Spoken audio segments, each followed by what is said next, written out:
This is Ramon Mejia from Geek Bytes Podcast.com. Just finished my interview with the author of Mirror World Online, Alexey. He was an amazing person to talk to. Now, just want to give you a quick heads up. He only speaks Russian and Spanish, and I barely speak Spanish, and some people would say I don't speak English that well. So we had a gentleman from Magic Dome Books who does the translating from Russian into English for Alexey's novels, and he was kind enough to translate the interview for us as we were going along. So you'll see him, Simon, in the interview. So if you have an issue with like long translation pauses, sorry, that's kind of what this is going to be. But we got some great information about Alexey's story, why he became an author. We took some fan questions, and they also answered some of the big questions about what it takes to translate something from another language into English, and what the possibilities are for American authors to translate their stuff into Russian or in other marketplaces. Magic Dome Books apparently is more than willing to take your submissions, American litRPG authors, for translation. So you can contact them at their website at Magic Dome Books, I should say. We'll have all the links where you can contact them in the show notes if you're interested in that, of course. Or Simon said you can more than happy to contact him personally if that's something you want to do. But for now, go enjoy the interview. I'm Ramon Mejia from Geek Bytes Podcast. Now today I have the honor of interviewing Alex Osadchuk, author of the Mirror World series. If you've read it, you're probably a fan already. His latest book just came out, so we're going to talk to him about his stories, his background, and anything else we kind of come up with, including questions from the audience. Translating for him is going to be Simon Vale from Magic Dome Books, the good folks who are nice enough to translate his stories and publish them in English. Hello everyone. Hola and zdrah-stu-it-eh. Hello. Hola. Yes, Alexey here speaks Spanish, so but it turns out he is the only one of us to speak Spanish, so we won't do it. Hello. Hello, guys. Okay, so our first question for you folks, for you, Alex, is going to be, can you tell us a little about yourself and your background for anybody who's not familiar with you as an author or your writing? Thank you, Алексей. Значит, вопрос был о вашем бэкграунде, о том, чем вы занимаетесь, так сказать, о вас. Ну, я родился в 1979 году в Украине. В конце 90-х переехал в Испанию. Долго здесь работал на разных работах, а потом решил начать писать. Вот. Сейчас я активно пишу и занимаюсь только написанием книг. Собственно, вот и все. Есть какие-то более конкретные вопросы. Почему начал писать? Наверное, потому что всегда нравилось читать, еще в детстве когда-то кое-что писал. И плюс ко всему, мой дедушка был писателем, и, наверное, многие говорят в моей семье, говорят, что яблоко от яблони далеко не падает. Меня слышно хорошо? Да, я все понял. Сейчас буду переводить. Спасибо. Okay, so Alexey said he was born in Ukraine, the 1979, and in the end of the 90s he moved to Spain. He worked there in different places, but now he's only writing books. And while he writes, he just always loved to read. And also his grandfather was a writer, so as you can say, it is kind of in France in the family. Oh, perfect. Thank you very much for that background information. I've always wanted to visit Spain, so I envy you, Alex, in your opportunity to live in such a beautiful and wonderful country. Спасибо. Рамон говорит, что он всегда хотел побывать в этой прекрасной стране Испании, но не удалось пока что. Bienvenido a España. I don't know what that meant, but I Добро think пожаловать в Испанию. Welcome to España. Welcome to Spain. Yeah, bienvenida a España. Welcome to Spain. That's absolutely correct. I only speak a little bit of Spanish, my friend, so Alex probably speaks more than I do. But it's nice to nice that we have something in common. Sure. Okay. I get that.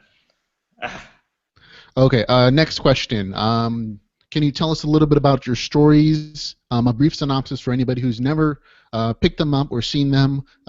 What would you say to describe your stories to them? All stories or Mirror World, the series where just released second book. All stories. Let's go with Mirror World right now, and we'll talk a little bit about some of the other things he's written later. Окей. Алексей, значит, вопрос о ваших книгах, какие именно вас интересуют, какие истории, да, ну, может быть, немножко какие жанры. Мы сейчас говорим не только о зазеркалье, но вообще о ваших предпочтениях как писателя. Ну, когда-то очень сильно увлекался Артуром Конан Дойлем, читал еще в юношестве, читал очень взахлеб Эдгара Берроуза, серию Тарзан, вот.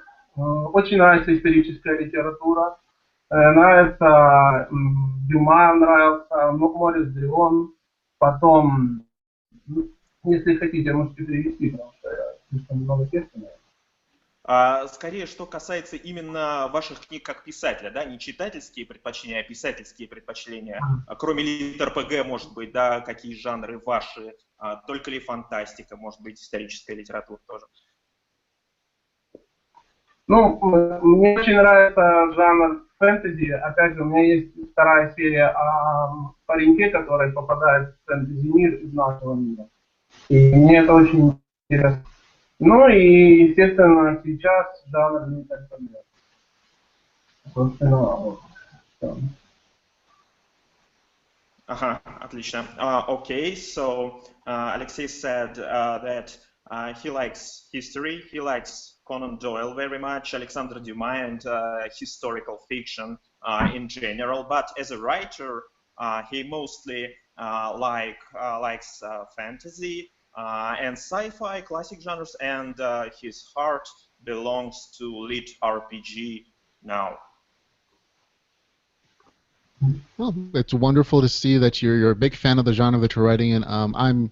We have a whole versioning group of litRPG writers in this community right now in the United States. So we're all big fans of you and your stories. In a couple of sentences, could you tell us a little bit about your particular litRPG stories, the Mirror World books? Like a brief, this is what the stories are about. Okay. Значит, вопрос на сей раз о зазеркалье. Не могли бы вы буквально в двух предложениях рассказать о книге «Зазеркалье»? Значит, если в двух предложениях, то это книга о человеке, который не имеет вообще никакого понятия о компьютерных играх.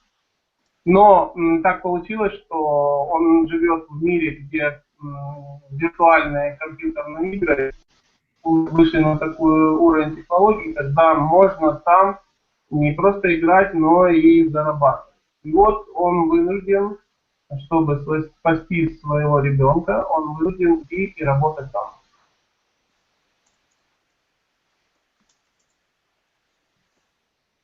Okay, so Mirror World, it's about a man who knows nothing about computer games, but he lives in a world where the virtual reality is very widely spread, very popular, and you can earn money in virtual reality. So he tries to save his daughter's life, earning some money from computer gaming. And personally, from me, I like this story very much because you have much human interest inside it. Yes, litRPG often refuses to exploit simple suspense tricks like character death or something like that. But in Alexey's story, there is much human interest. I absolutely agree that there's a lot of human interest in his story. The connection between his main character Oleg and his daughter is quite touching, and the lengths he goes to save her and support her. I think that's part of what draws a lot of people, in addition to the VR and the action kind of stuff. Yes, I agree with you totally. Рамон говорит, что ему тоже очень нравится. Я добавил, Алексей, к вашим словам свое собственное впечатление немножко о том, что очень важна именно история, связанная с людьми в litRPG, таком немножко жанре киберпанк, да, где машины и игры, все искусственное, и вот когда человеческая история, это здорово. И Рамон полностью со мной согласился, сказал, что ему тоже это очень нравится, что связь истории с какими-то реальными эмоциями, это очень здорово. Yeah. Excellent. Also, let's talk about Oleg a little bit, the main character. Oleg, or Olerd, as his gamer name is inside the game. What makes him so special as a character that you formed an entire, couple of novels around him? Okay. Алексей, вопрос про главного героя Олега. Что в нем такого особенного, что вот уже в двух книгах он главный герой, да, что делает его особенным, этого героя? Ну, я думаю, прежде всего, если вы заметили, он человек, во-первых, это ситуация, в которую он попал. Во-вторых, он человек абсолютно не конфликтный. Если вы заметили, он даже в какой-то степени интеллигентный и всегда старается избежать каких-то серьезных конфликтных ситуаций. Но так получается, что он в них попадает постоянно.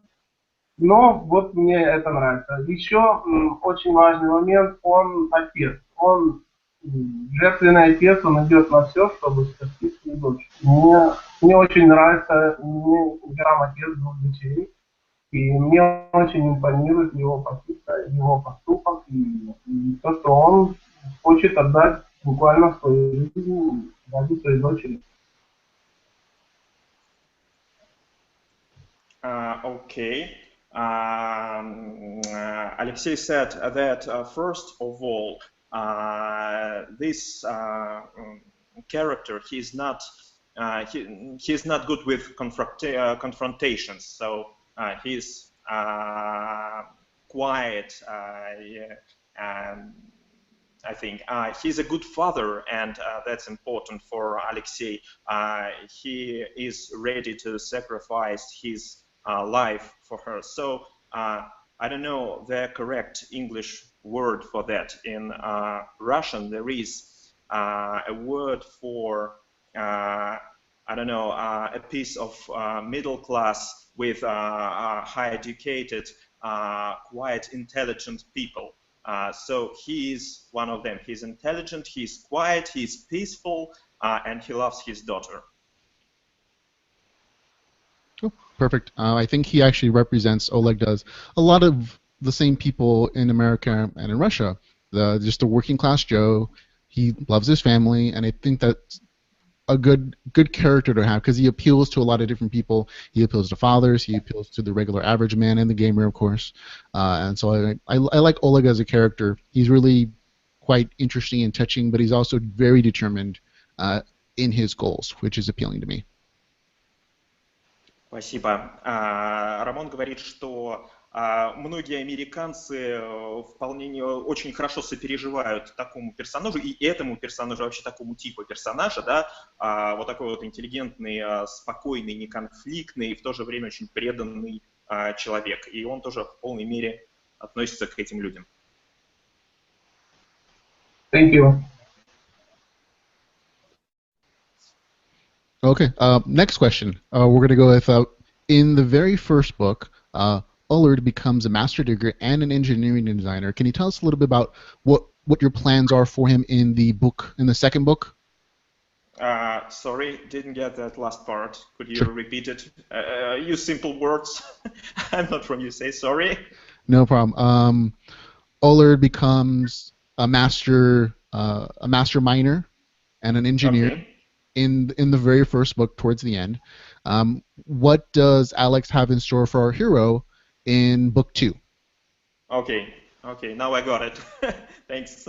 Алексей, значит, вопрос был такой. В первой книге Олег уже достиг мастерства, да, он стал суперспециалистом, да, по добыче, по вот, майнингу, да, по раскопкам и инженером, да, суперпрофессиональным. Что ему осталось делать во второй книге, да, которая вышла только что? Куда же он будет расти? Ну, во-первых, есть такое слово хорошее, спойлер. Если лучше взять книгу и прочитать, что дальше. Во-первых, ну, а во-вторых, он еще не до конца вырос, ему еще есть куда расти. И потом все-таки он не может быть спокойно шахтером. Есть куда расти ему. Еще раз вот эту последнюю часть, Алексей, извините, вот с вами связь самая такая не очень. Да. Меня слышно? Да, вот слышно, слышно. Я говорю, что ему еще очень много нужно всего сделать, ему нужно расти. Профессия еще не до конца, там много есть ступеней, тем более инженер только чуть-чуть начал прокачивать. То есть у него очень много разных заделов. Ну и еще, кроме того, он не может быть вечным шахтером. Ну это так, на будущее спойлер. Okay. Okay, so Alexey warned us about spoilers.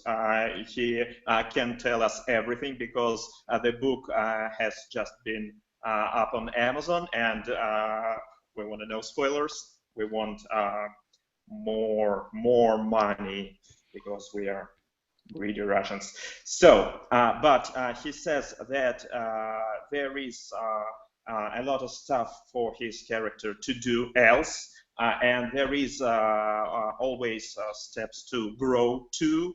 There's a lot to be done, and he says that he can be a miner for his whole life. So it's just a little hint for the readers. Well, thank you very much for that hint, Alex. Any little tidbits are welcome for the fans who are reading your story, so I appreciate the little tidbit that you give. Спасибо за вот этот вот небольшой намек, тем не менее, те читатели как раз любят вот такие вот небольшие намеки, которые разбросаны, которые позволяют, да, вот немножко приоткрывают завесу тайны. Thank you. Отлично. Okay, next question. Your books, would you classify them as litRPG? And if so, what does litRPG mean to you as a genre? Okay, thank you. Вопрос, можете ли вы отнести именно эту книгу конкретно к жанру litRPG? И что в целом для вас такое litRPG? Каковы признаки этого жанра? Для меня... Я, несомненно, эту книгу, несомненно, можно отнести к жанру litRPG, хотя жанр, несомненно, новый и только развивающийся. И какие признаки? Ну, во-первых, это игра, это описание статов, описание характеристик, описание иногда логов боев. Вот, в принципе, в этом всем и существует мой главный герой. Что мне очень интересно, конечно, большинство главных героев моих коллег, они превращаются в великих воинов, и, в принципе, в первой жизни. А мне было интересно посмотреть на ситуацию немножко с другой стороны, потому что хотелось увидеть, как будет вести себя герой, находясь на полевом уровне, плюс довольно в таком, скажем так, аккаунт у него довольно сжатый, у него мало каких-то способностей, то есть он может только развивать профессию. Мне было интересно, как он будет жить вот в таком мире воинов, магов, бойцов, и довольно интересный опыт, мне интересно. Спасибо. Alexey definitely says that his book is litRPG, and this is a new genre and has just been started to develop. And of course, he says that litRPG is all about virtual reality, about the game and about game messages. All that, I don't know, faction or experience or levels or some technical things. And he said also that usually everybody inside litRPG, they are becoming warriors. And he was interested what's going to happen if he put an ordinary man inside litRPG which has no desire to become a warrior, and how he's going to handle all the situations, all the battle situations, complicated and conflict situations. So he did it, and that was happened. We have now Mirror World, the book about this man. Perfect. Thank you very much. That's a lot of stuff. I mean, litRPG in the United States is very new still. What drew you into creating a litRPG story? What made you want to write that kind of story? I'm sorry. What do you need to write that kind of story? What motivated him to write a litRPG story? Yeah. Okay, I see. Thank you. Алексей, вопрос, что мотивировало вас написать историю именно в жанре litRPG? Может быть, вы игрок или просто новизна жанра? Что именно? Да, я играл в компьютерные игры и довольно так часто. Вот. Ну и когда-то еще в 2010 году даже написал небольшой чапарик, несколько глав о шахтере в компьютерной игре, но был выяснен знакомыми, сказали, что это не совсем будет интересно читателям. Ну, я отправил это в архив. А потом первая книга в этом жанре была прочитана на первые первых 3 книги я прочитал Дмитрия Руса «Играть, чтобы жить». Мне очень понравилось, было очень интересно, я буквально утонул в ней. Потом Дэма Михайлова Вампира, потом прочитал Маханенко Василия. Много было интересного, и очень интересно было увидеть, как будет реагировать человек вот в игровой реальности, когда ему будет позволено очень много. Дело в том, что в играх играют настоящие люди, и кто бы что ни говорил, когда говорят, вот ты сейчас играешь, а на самом деле ты погружен в мир таких же людей, как и ты, в принципе, да? И там возникает очень много интересных ситуаций, конфликтных, в тот же час и добрых, и хороших, и на которые обычные люди, может быть, даже никогда и не попадали в реальную жизнь. Естественно, тот мир, он более насыщенный в плане ситуаций разных, да. И, конечно, человек, попадающий туда, таким вот багажом, как мой главный герой, было очень интересно. Человек, не знающий ничего о компьютерных играх, ни о сленге и так далее, вот погрузить его вот именно в это. Ну, естественно, мотивация — это вот первые книги Дмитрия Руса, Дэма Михайлова, Василия Маханенко. Очень понравилось. Спасибо. Alexey said that he played a little bit in computer games himself, was a long time ago, but he even wrote a little story about a miner inside the computer game, but that was a long time ago, and litRPG boom in Russia was like 3-4 years ago, so it was even before that. And time for that story didn't come yet. But then he read first 3 books by Dmitry Rus, To Play for Live. I don't know how is that translated in English. Play to Live, yes, Play to Live series. And he loved it. And then he read books by Vasily Makhanenko, The Way of the Shaman series is very popular.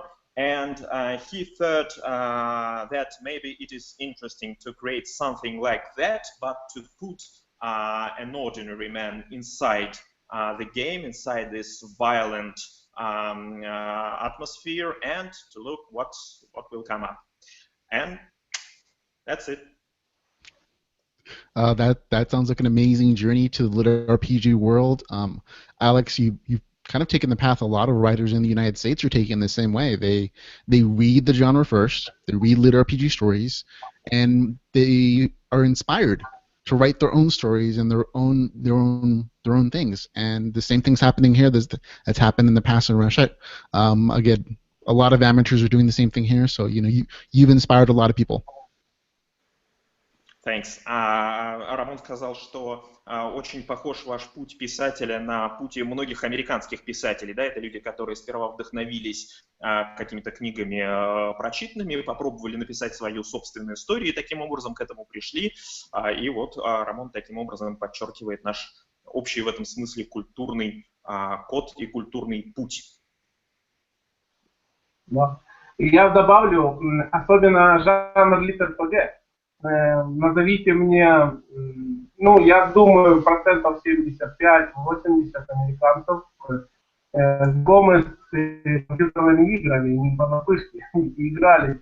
И у каждого случались какие-то очень интересные истории, которые, по сути, было бы интересно написать на бумаге. И поэтому, прочитав авторов, которые пишут об этом, это было близко им. И многие начали, как и я, писать в этом жанре. Okay, so Alex said about the genre that a lot of writers became writers in the genre like that, and it's always like this. Some situations you read about, you find them interesting, you start thinking for yourself, and then bam, you're a writer and you wrote a book and you published it on Amazon and you become famous. And I don't know, well, I think, yes, that's the way is much the same in all countries and all cultures. And yeah, I think that's it. Okay, perfect. Yeah, a lot of different people doing the same things. Our next question for Alex is, when did he actually decide to become a writer? Was it just when he started writing litRPG stories, or was it a long time before that? Okay.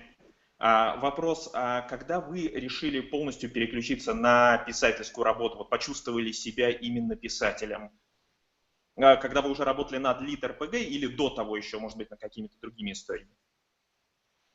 До выхода litRPG у меня уже было издано 2 книги. Фэнтези, в жанре фэнтези. Ну, еще вот с детства, как я вам говорил, что в детстве писал маленькие рассказики. Ну, потом была такая работа, когда я мог очень много читать.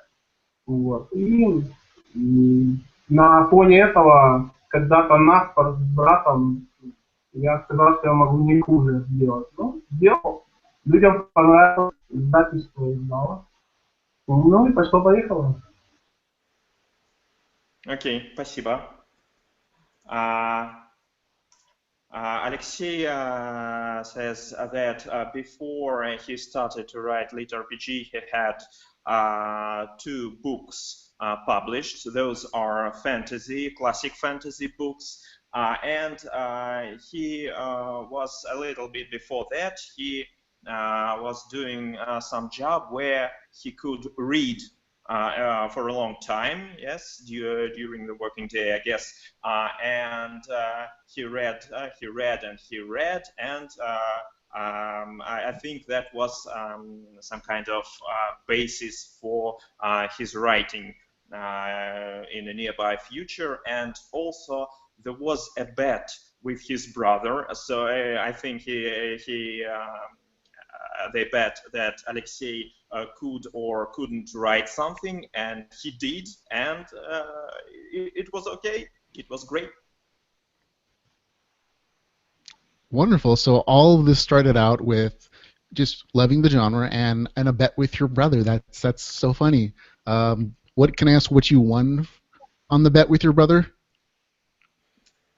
Рамон спрашивает, выиграли ли вы что-нибудь в споре с братом насчет написания? Да, я выиграл.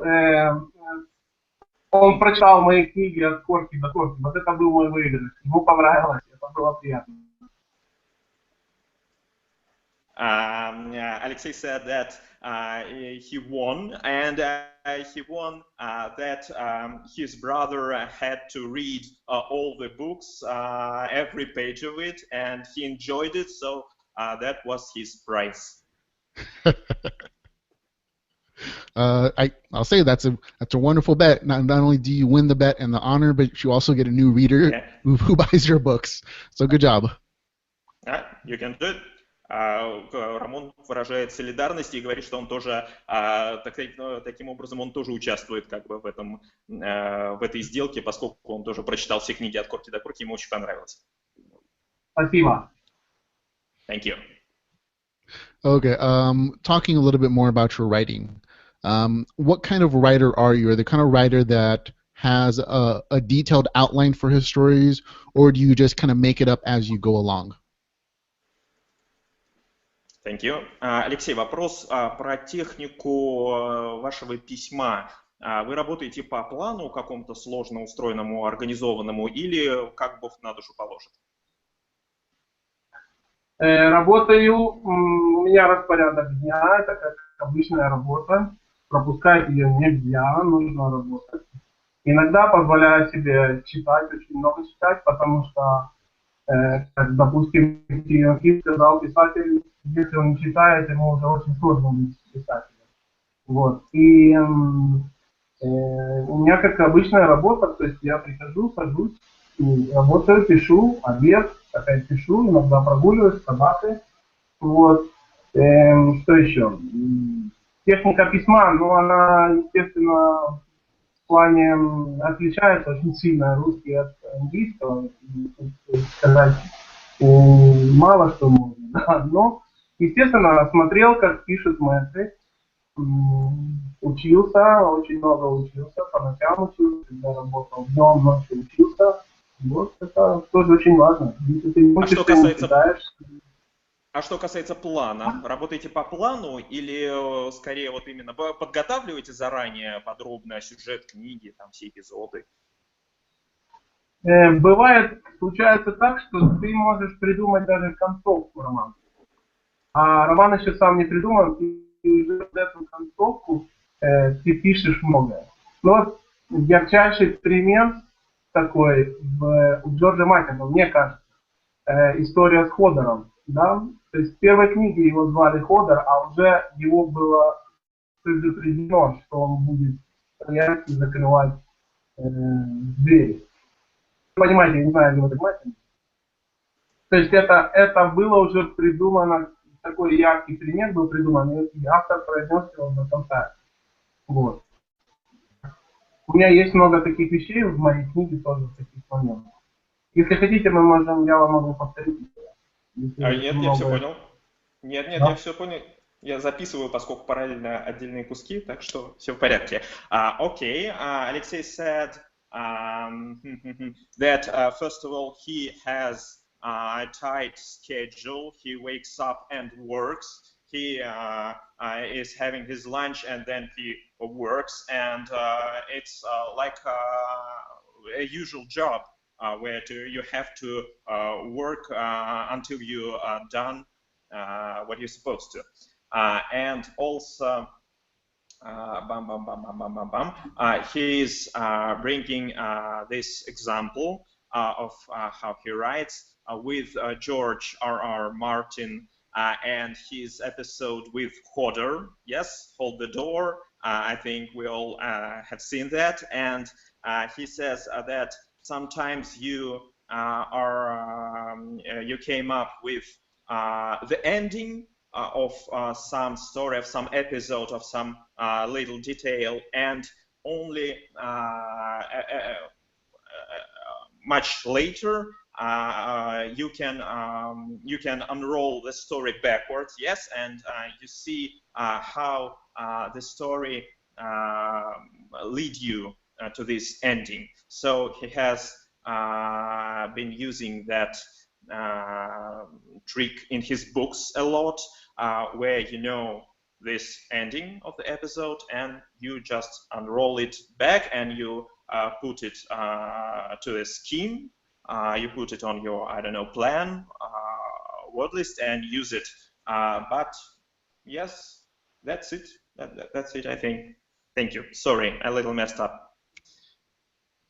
Okay, no, that sounds like a wonderful schedule. I'm glad to hear that he's dedicated to his writing and he has a set schedule. I'd say he probably produces more than George R.R. Martin, so he's already beating him on producing content, so that's good.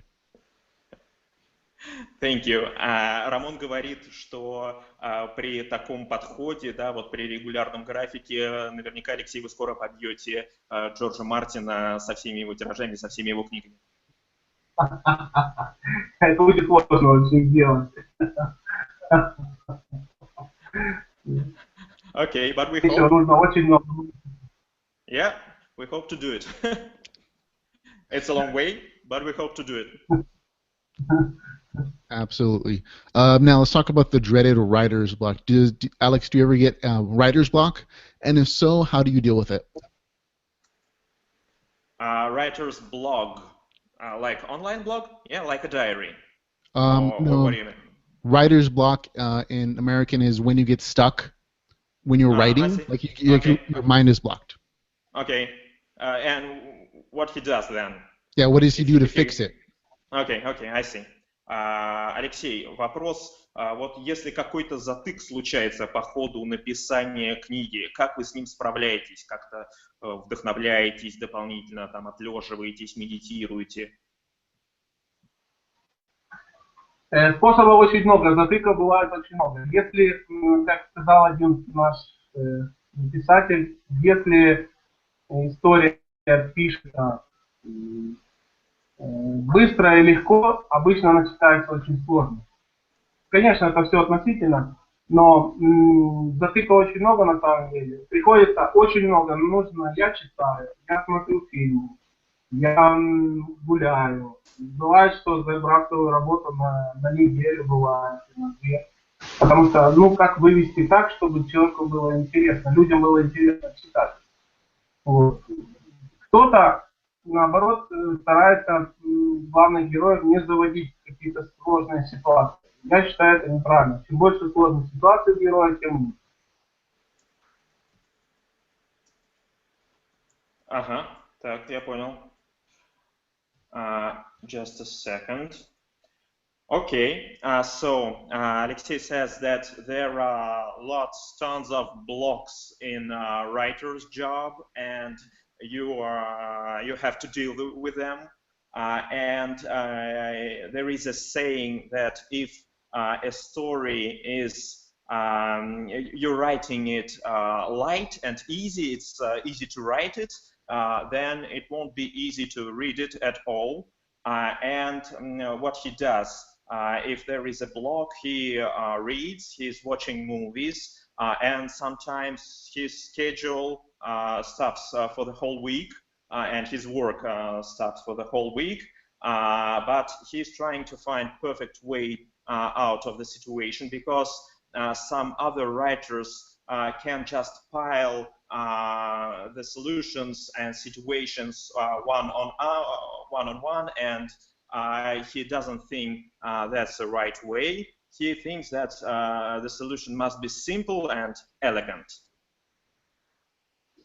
Perfect. I love that answer. I think a lot of writers do the same thing when they get blocked. They just kind of step back from the project and they recharge. They really refill their creative juices through movies, television, reading, along those things. So I'm glad to hear that he does a lot of the same things that everyone else does. Okay, thank you. Рамон говорит, что на его взгляд, действительно многие авторы так поступают, да, что в случае такого затыка нужно отойти от текста, дать ему отлежаться, да, чтобы как-то всколыхнулись творческие мысли в голове, заново улеглись. Вот, и он очень рад такому ответу и вполне его понимает и принимает. Я хотел бы добавить, наш русский писатель, знаменитый Гоголь, Николай Гоголь, он рукопись перечитывал по 8, по 9 раз. Вставлял ее, пока зачитывается, рукопись отлеживается. Конечно, мы сейчас не имеем такой возможности. Раньше книги писались очень долго. Но 8, по 9, по 8 раз он перечитывал, находил что-то новое, что-то убирал, что-то добавлял. Okay, Alexey wants to add a little thing. He says that our Russian classic writers and authors, and he was talking about Vasily Gogol. They read and reread their text for 8, 9 times before send it to publisher, and that this is very important. It is important. We have so much time as they had, but we should do it. We should keep our books clean. We should tell the story as it is supposed to be told. Perfect. I agree entirely. Now, speaking of things that you do to kind of recharge your creative mind, is there anything that you read in particular or watch on television or movies to help you get back into creative mindset to continue to write your story? Okay. Рамон спрашивает, а какие именно книги или фильмы позволяют вернуться вот в такое творческое настроение, которое позволяет блок преодолеть? Мне очень нравится «Властелин колец», «Хоббит». Мне нравится, естественно, «Игра престолов» мне нравится очень сильно. Это сериал. Бывает, что ты смотришь какой-нибудь фильм, он будет очень абсолютно глупый, но будет какой-то момент, когда этот момент тебе поможет выйти из ситуации. Okay. Alexey said that... Все? Перевожу? Да. Uh-huh. Да. Alexey says that he likes Lord of the Rings and The Hobbit and all the classics and Game of Thrones, of course, and this kind of literature or movies. It really helps sometimes to move aside this block and continue to do a good job. Perfect. Excellent. Since he writes so much, Alex, do you have time to read still? And if so, what are you reading currently? Thank you. Рамон спрашивает, при таком сложном загруженном графике, много ли удается читать и что вы читаете в данный момент? Да, конечно, читать нужно всегда, потому что много разных идей появляется, когда читаешь других авторов. Ну, на данный момент я читаю новых русских авторов. У нас есть такой портал, называется «Самый здрah-stu-it-eh». Там очень много новых интересных авторов, которые еще не публиковались, но со свежими идеями. И вообще я очень быстро читаю. Могу книгу за день прочитать, либо за ночь. Так что для меня это не составляет сложности. Вот. И да, очень много. Бывает так, что человек не публиковался, и первую книгу только начал писать, и у него всего лишь там 15% текста, но там очень много всего интересного. Если хотите, я могу помедленнее делать. Нет, более-менее. Ну вот сейчас вот я последнюю часть я не до конца разобрал. Вот прям самое последнее, что вы говорили. Последнее я хотел сказать, что иногда человек никогда не сдавался. Для него это первый опыт. Но бывает такая очень интересная идея, даже написанная с ошибками. вдохновляет, она очень свежая, очень интересно читать. Понял. Это я говорю о самоиздате, то есть о людях, которые только-только. Там нравится, понятно. бывает. Люблю классику, да. Все, я понял. Okay. Alexey says that if you're a writer, probably if you even aren't a writer, you have to read. You have to read always. You have to find time to read. And he is currently reading new Russian authors, young authors. There is a portal, a website in Russia like American Railroad. Yes, you know what I'm talking about. Yeah. And it is called zdrah-stu-it-eh, and there are lots of good authors. And the thing is that if a person just came to writing, sometimes he has this fresh view, and he brings something to the genre. Yes, he brings something that is helping to refresh all of it. Perfect. So again, sounds like he does the same things we do. Read young authors, new stories, get great ideas, kind of build on their works or on the works of old masters. Tolkien or George R. R. Martin. Good authors. So I'm happy to see that he's still reading, and I think he's right. If you're a writer, you have to read still. You can't just put out without taking in anymore. Thank you. Рамон говорит, что в очередной раз он полностью согласен, и это замечательно, что такие слова, Алексей, вы говорите, что действительно читать нужно всегда, обязательно позволяет формировать базис, позволяет, конечно же, лучше писать, и в очередной раз он рад отметить, что различие между методами российских и американских авторов, оно не так велико. There's only an ocean between us. Я очень рад этому. He's very glad to hear that. Thank you. Okay. One of our last questions from me, and then we'll go on to the questions for the audience. Alex, do you have any advice for writers who want to write or publish their litRPG stories? Thank you. Вопрос, Алексей, есть ли у вас какие-то советы для авторов, которые хотят написать свое litRPG для авторов-новичков, может быть? Но не только для litRPG. Мой совет самый главный, не бояться. Не бояться показывать людям то, что ты пишешь. Обязательно.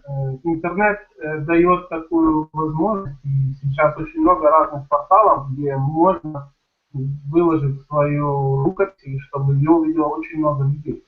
Мы живем в такую эпоху, когда раньше классики могли зачитать только 10-15 людям, которые что-то понимали в литературе. Сейчас интернет, он безгранично дает возможность найти очень много читателей. Не бояться, ни в коем случае не бояться. Нужно обязательно показывать людям то, что ты написал.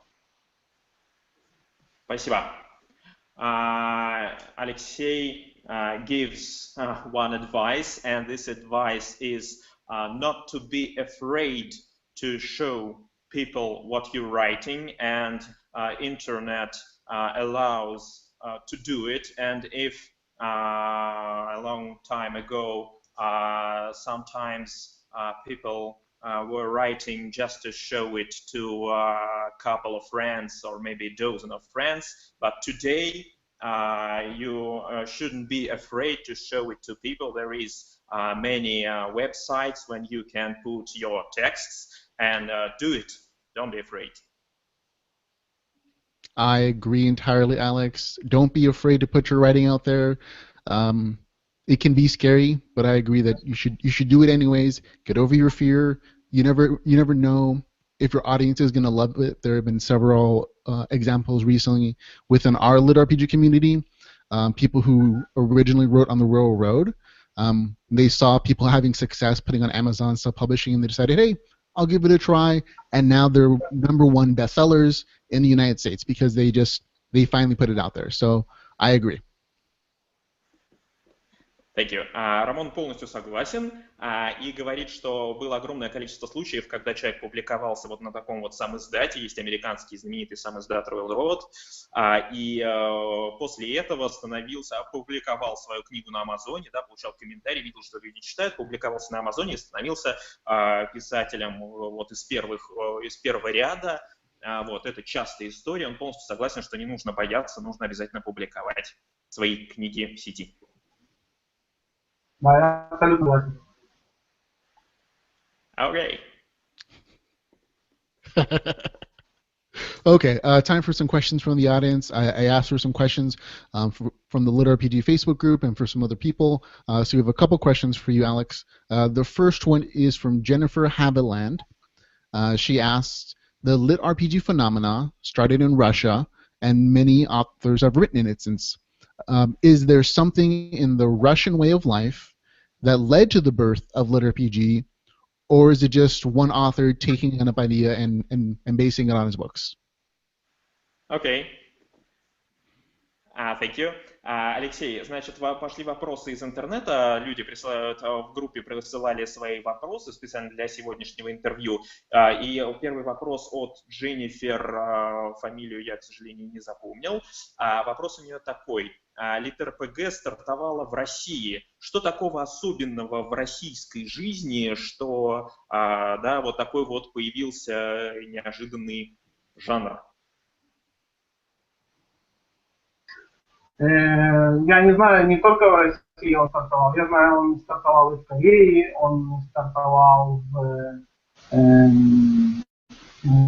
той же Америке, по-моему, есть и в Японии. Это люди пишут об этом. Вот. Очень много украинцев пишут об этом. Вот. В России, да, тоже. Вот. Я хочу сказать, что когда-то я основан на собственном опыте. Когда-то я играл на разных серверах, я играл с испанцами, я играл с англичанами, с американцами, с немцами, с итальянцами. Все то же самое. Просто думаю, что так получилось, что первооткрыватели жанра в русскоязычном сегменте получилось так, что больше книг вышло именно на русском языке. Наверное, из-за того, что появились хорошие вещи, интересные вещи. Мне кажется, и они вдохновили многих на это. Okay. Alexey says that he thinks that genre was born originally in South Korea, maybe not in Russia. It came to Russia afterwards, and he thinks that it's because there is nothing special about Russian way of life to produce such a genre. It's not a cyberpunk in Russia already, but it's close, but not yet. And he just thinks that first comers who wrote first litRPG books, they did a very good job, and they started a trend that started this boom, litRPG boom, and yes, that's it. Perfect. Thank you. Next question. Alex, what made you decide to get your books translated and released internationally? Thank you. Алексей, что побудило вас переводить свои книги и презентовать их на других языках? Во-первых, это опыт Дмитрия Руса. Он первый из тех, кто пишет litRPG на русском языке, начал переводить и довольно успешно стал продаваться на Амазоне. А потом мне предложил мой агент сейчас, предложил поработать, и вот мы переводимся. Okay.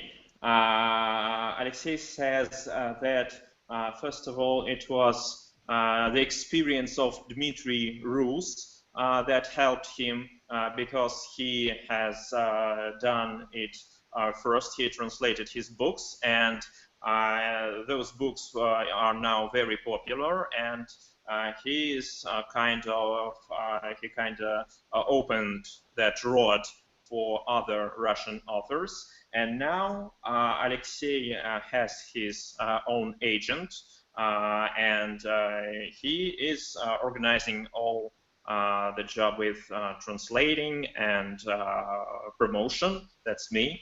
I'm doing the promotion, and that's just it. Perfect. Thank you very much. It's a good jump, to be honest. I'm really glad that he decided to make the transition and to go through the effort of translating and promoting and getting over the United States. Otherwise, we wouldn't be able to enjoy his wonderful stories. Thank you. Рамон говорит, что он очень благодарен за это решение, за этот опыт, за этот путь, потому что он привел к тому, что теперь он, Рамон и другие читатели могут наслаждаться замечательными книгами вашими, Алексей. Огромное спасибо, мне тоже очень приятно, что меня читают. Благодарю за прекрасные отзывы на Амазоне, на Фейсбуке. Мне очень нравится читать, хоть я и плохо говорю по-английски, но мне переводят. Мне очень нравится, благодарю вас, что вы меня приняли, читатели американских книг.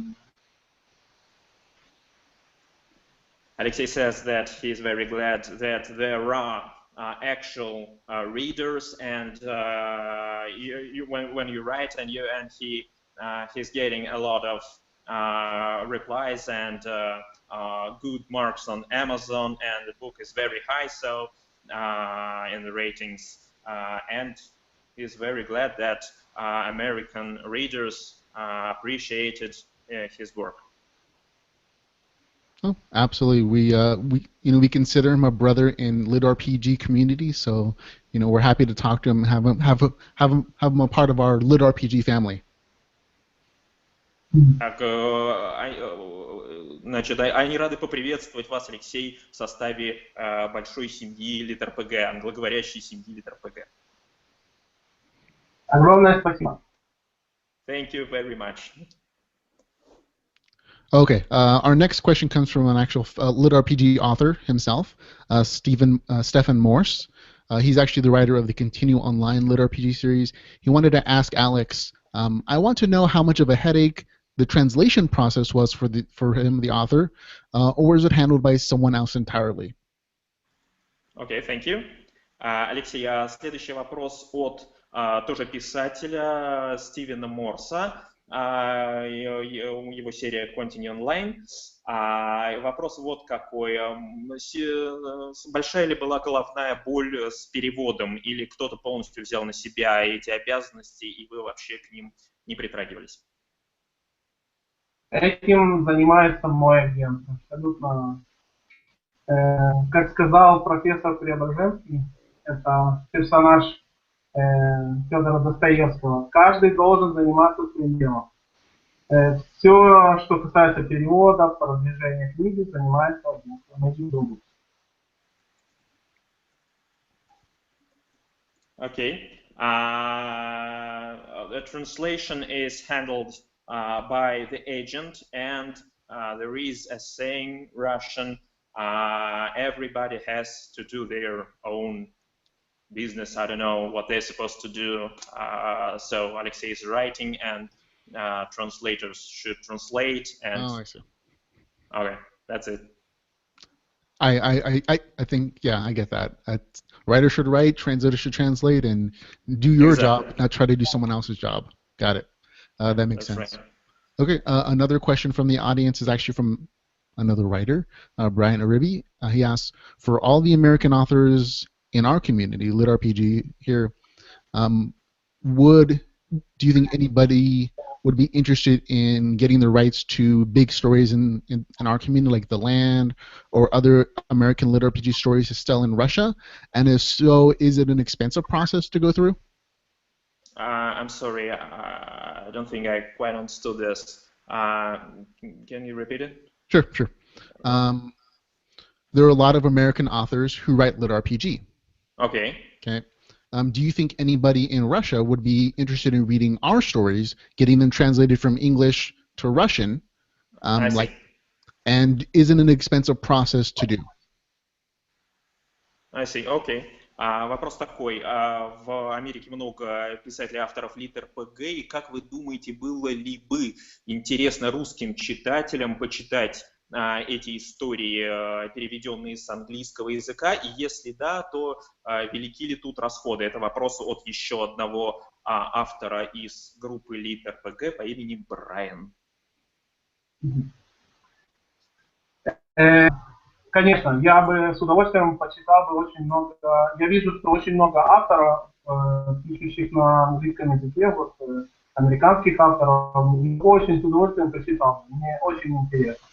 И хотя бы чтобы сравнить, посмотреть, о чем пишет. Вообще всегда интересная история, это всегда будет очень, очень круто просто почитать. А насчет процесса я, честно сказать, вообще ничего не знаю. Этим всем занимается мой агент, так что я не в курсе. Но хотел бы, очень хочу почитать, хотел бы. Okay, Alexey says that he would love to read some American litRPG stories. They are not translated, but if they would, he would totally buy it and read it, and he is very eager to do it. And about is it expensive or not, he knows nothing about the market things and fees and money, but I can tell you that it's much less money than translation into English. You can find a translator into Russian from English into Russian. I think he's going to work for food. So I guess if American writers want to be published in Russia, they should try it. They should search for translators because Russian readers they will enjoy those books, of course. So do it. Don't be afraid to publish in Russia. Perfect. Thank you very much. Yeah, I mean, a lot of American writers, Simon, they feel that way. We understand the desire for more and more litRPG stories here, so I can only imagine that it's the same in Russia. Рамон говорит, что он очень хорошо понимает вот это вот навязчивое желание почитать еще хороших историй. И очень рад узнать, что в России тоже ждут американские книги. Очень. Yeah. Thank you. В Испании тоже ждут. Okay, Spanish people also are waiting for new, fresh litRPG novels, so you can translate them into Spanish as well. I don't know, we got many people from Spain and Mexico in our group. They join. I think they read litRPG books, and in Germany, I think many people are reading those books in Australia and New Zealand, all over the globe. Perfect. So yeah, there's a worldwide community. It's just going to depend on how much you want to spend to get them translated.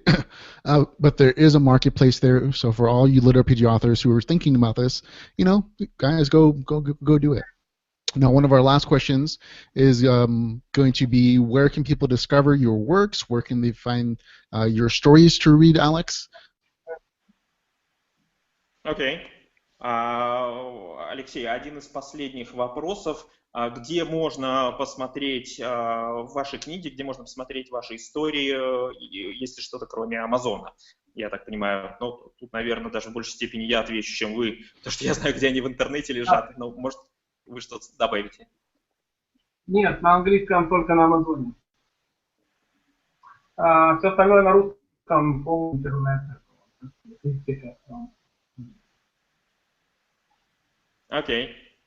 Okay, so books in English, they are only on Amazon, and some of it, probably there are some of the first book, Project Daily Grind, on Royal Road, and in our blog, magicdomebooks.blogspot.com, and that's it.